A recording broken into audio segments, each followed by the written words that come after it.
ایسا لگا جیسے وہ عورت کھڑکی سے اپنا منہ لگا کر بول رہی ہو۔ فہد نے مجھے کمرے میں جانے کو کہا۔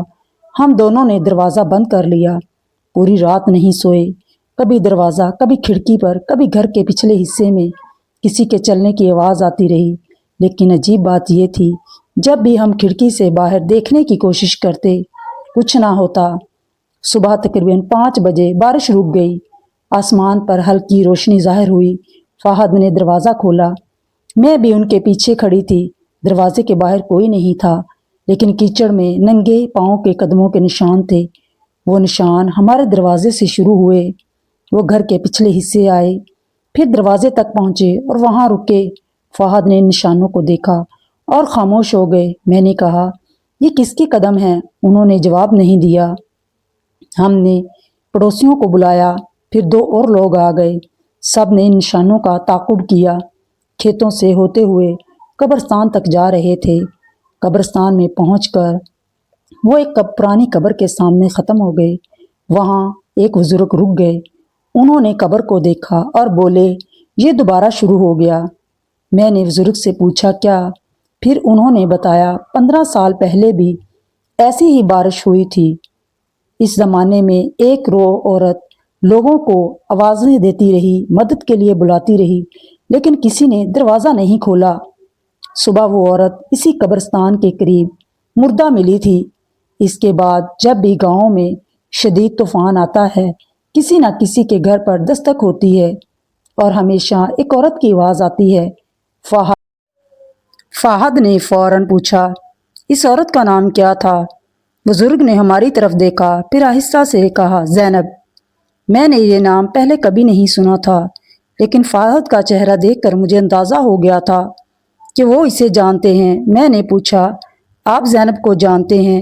فہد خاموش رہے، پھر بولے، امی نے کبھی اس بارے میں نہیں بتایا۔ میں نے کہا، کیا؟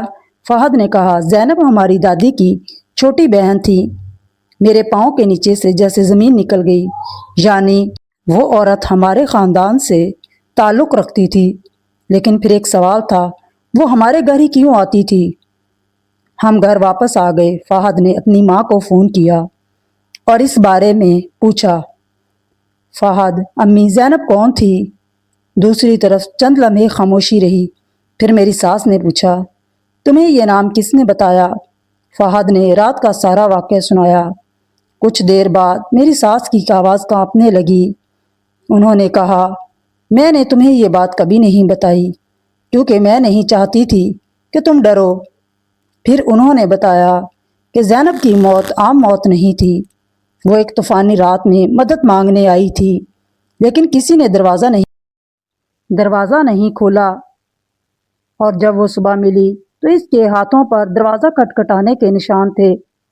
میری ساس نے آخر میں صرف یہی بات کہی، تم خوش قسمت ہو جو بچ گئے، اگر تم کل رات دروازہ کھول دیتے۔ میں نے پوچھا، کیوں؟ ساس نے جواب دیا، کیونکہ زینب کبھی ہمارے گھر کے اندر نہیں آئی تھی۔ وہ رکی اور پھر بولی، اور جو چیز رات کو اس آواز میں لوگوں کو بلاتی ہے وہ زینب نہیں ہے۔ میرے ہاتھ سے موبائل گر گیا۔ میں نے فہد کی طرف دیکھا، انہوں نے یہ بات سن لی تھی۔ اس کے بعد ہم نے وہ گھر چھوڑ دیا۔ کچھ عرصہ تک وہ گھر خالی پڑا رہا، لیکن تقریباً 6 ماہ بعد مجھے فہد نے ایک رشتہ دار نے ایک تصویر بھیجی۔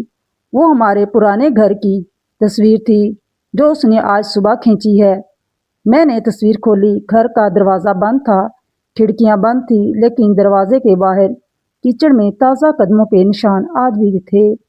میں نے تصویر کو زوم کیا، پھر میری نظر ایک چیز پر پڑی جس نے میرے ہاتھ پاؤں ٹھنڈے کر دیے۔ وہ قدموں کے نشان باہر سے دروازے تک نہیں جا رہے تھے، بلکہ دروازے کے اندر سے باہر کی طرف جا رہے تھے۔ یعنی اگر وہ نشان اصلی تھے تو کوئی چیز رات کے وقت ہمارے خالی گھر کے اندر تھی اور صبح وہ باہر نکل گئی۔ اس واقعے کو آج 3 سال ہو گئے۔ ہم اس گھر میں دوبارہ کبھی نہیں گئے، لیکن آج بھی جب کہیں رات کے وقت دستک ہوتی ہے تو میرے دل میں وہی آواز گونجتی ہے، عائشہ دروازہ کھول دو۔ اور میں ہمیشہ ایک بات سوچتی ہوں، اگر میں اس رات دروازہ کھول دیتی تو شاید آپ کو یہ سنانے کے لیے زندہ نہ ہوتی۔ اسی لیے میں کہتی ہوں کبھی بھی کسی سنی سنائی بات کو نظر انداز مت کرو، بلکہ سوچو سمجھو، شاید وہ بات سچ ہو۔ کسی بھی بات کو مذاق میں نہیں لینا چاہیے۔